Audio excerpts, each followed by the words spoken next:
వారాల్లో శనివారం ఒక ప్రత్యేకమైన రోజు. ఇది శనీశ్వరునికి అత్యంత ప్రియమైన దినం. ఈ రోజు భక్తితో పూజ చేస్తే జీవితంలో ఉన్న అడ్డంకులు, కష్టాలు తగ్గి శుభఫలాలు త్వరగా దక్కుతాయని నమ్మకం. మరి శనీశ్వరుడి గురించి, ఆయన అనుగ్రహం పొందడానికి మనం ఏం చేయాలో ఈ వీడియోలో తెలుసుకుందాం. శనిదేవుడు హిందూ ధర్మంలో న్యాయదేవుడిగా, కర్మఫలదాతగా పూజించబడి శక్తివంతమైన గ్రహదేవుడు. శనిస్వామి శనిగ్రహానికి అధిపతి. ఆయన శ్రీ సూర్యదేవుడు మరియు ఛాయాదేవి కుమారుడు.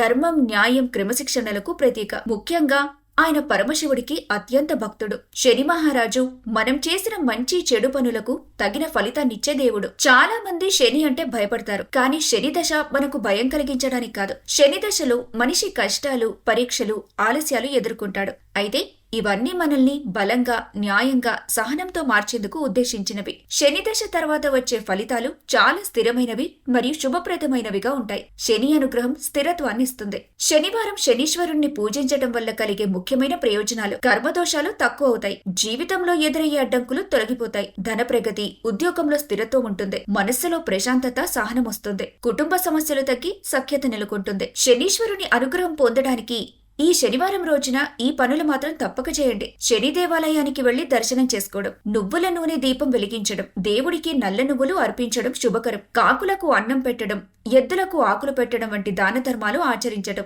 శనిదేవుని గురువైన హనుమంతుని ఆరాధన చేయటం, ముఖ్యంగా హనుమాన్ చాలీసా పారాయణం చాలా మంచిదే. శనిదేవుని ఆశీర్వాదం వల్ల మన జీవితంలో కలిగే అద్భుతమైన మార్పులు, అపశకునాలు, దోషాలు తగ్గిపోతాయి.